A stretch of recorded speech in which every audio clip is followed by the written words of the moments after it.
The views expressed on this program belong to writer and host Travis Cobb. Not LSU, not the Manship School, not Tiger TV. Just this guy pointing at you. So come at him, lawyers. This is The Update.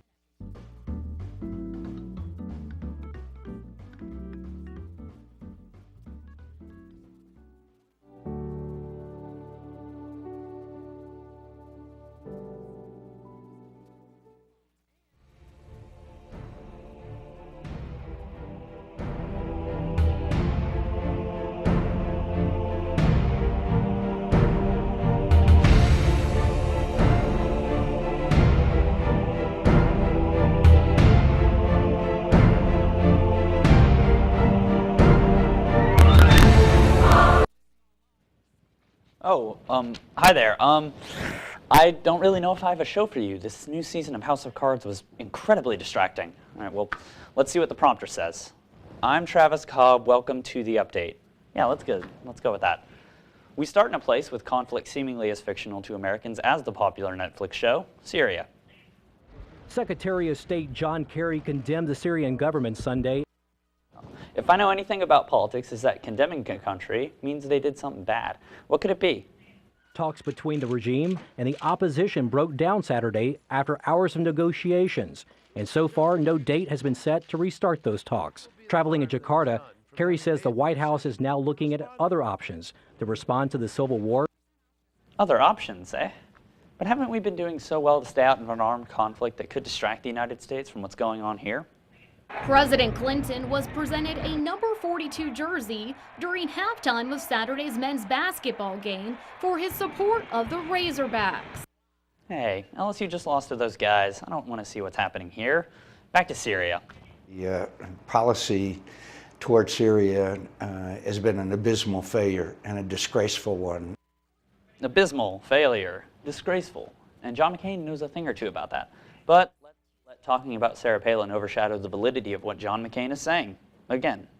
Acknowledge failure, then you examine and re-examine options which were rejected, increasing arming to the Free Syrian Army. We have options. The question is whether we will use them or not. Some who oppose McCain's idea say the arming of the Free Syrian Army could be a bad idea because it increases the chance of weaponry getting into the wrong hands.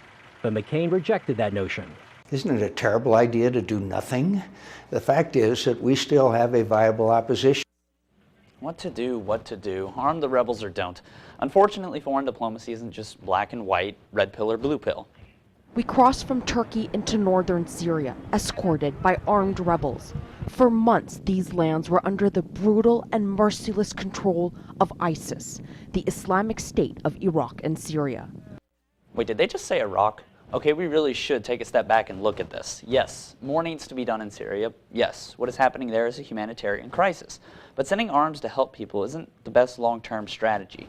Remember the 80s? I mean, I don't. That was more rhetorical. I did not exist at that point.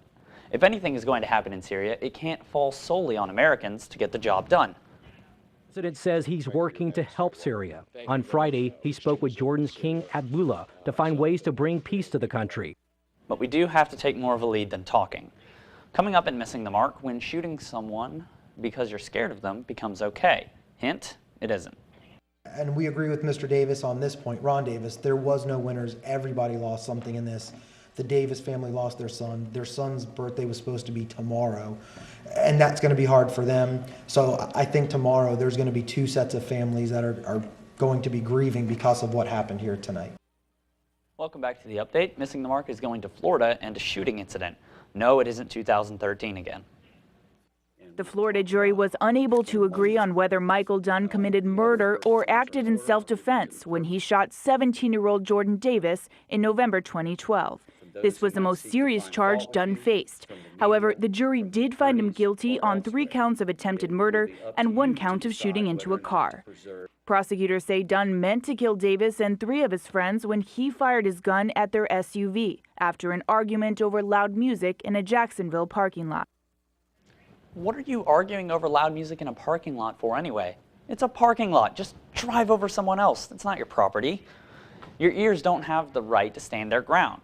Well, wait, actually it is Florida, so that wouldn't surprise me. He's going to learn that he must be remorseful for the killing of my son, that it was not just another day at the office. I agree. If he was sentenced to 60 years and you assume that he did not get his convictions overturned on appeal, you are looking at basically life in prison. At 47 years old, you're right.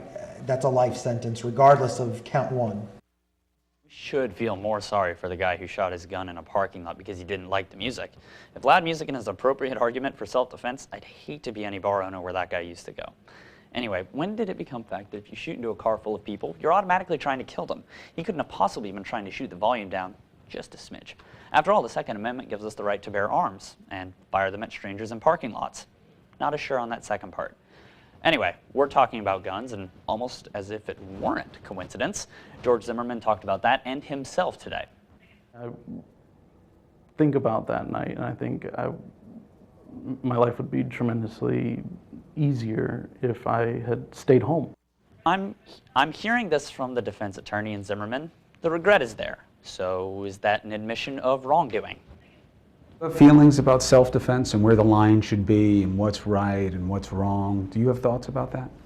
I am not well-versed enough to tell you. And I feel until I sit down, I study the Constitution and probably 10 years worth of legal findings, I wouldn't be able to draw a solidified conclusion, and I don't want to do what others have done to me and speak without examining information and facts.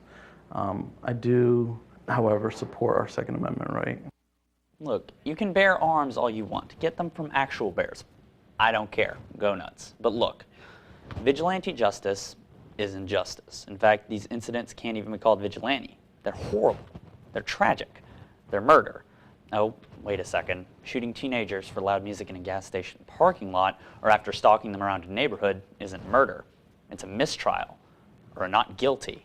And that's missing the mark. Coming up next, it's President's Day, so I'm going to make an appeal to the 44th one. Stay tuned. There are some big things that we have to do that I cannot do through executive action, where we have to get Congress and where the American people are on our side. A federal minimum wage law is one of them. Welcome back to the show. In case you haven't heard, the minimum wage could be rising in a job near you, or in all jobs really. Point being, money for all. And as someone who makes much less than the minimum wage for my 15 minutes of work on this TV over a span of a dozen weeks, which actually I stretch into a 40-hour work week, I only make under $2,000 a semester for delivering hard news and stuff. Definitely not jokes and cheap shots at politicians. I'm not going to say how much under, but it is under. And I think it's about time my salary goes up. After all, I am employed by corporate, or as it's actually known, LSU Student Media, which I'm going to count as a government entity, so that could help me. In this year of action, I said I'd do everything in my power to expand opportunity for more Americans. And this week I took action to lift more workers' wages by requiring federal contractors to pay their employees a fair wage of at least $10.10 an hour. These are workers who serve our troops meals, wash their dishes, care for our veterans. Americans who work hard and will get a raise as these contracts come up. This will be good for contractors, for taxpayers, and for America's bottom line. And for my bottom line, how am I supposed to get a second job? I don't have time with all the effort and hard work I do for 40 hours a week. I need every bit of that sweet $10.10 an hour. We know why this is important. Our economy has been growing for 4 years. Our businesses have created 8.5 million new jobs. But while those at the top are doing better than ever, average wages have barely budged. New jobs like mine. I get what you're thinking. Travis, you wear suits every week. There's no way they're not paying you well. Well, believe it. I said it. And I'm wearing a suit, so that makes it more valid, right? If we raise the minimum wage, people earning it will have more money to spend. That might help me, or the economy, whichever one you think is more important. I'm inclined to think me and my suit game. And if they want to spend it feeding themselves, paying for safer living, or fill in the blank with certain things that a college kid can take for granted, then I think it's time we at least look at it. For my wallet's sake, too. Did that emotional appeal work? No? Well, okay. No monies for Travis. Back to eating ramen or whatever it's called these days. Thank goodness I don't have to do that for 4 more years. See? See how good I am at synergy? That's worth a raise right there. That's all I have for you today. If you want more of the update or just this episode again, check it out on tigertv.tv. Awesome new website. There's even a page that's just specifically for the update. I know what a prime space for advertisers. Still got the same old Twitter, @TTV Update, or my personal one. Also, I think sports is going to have Shaq stuff later on their show. I'm so good at promotion. I'm Travis Cobb. Until next week, go update yourself.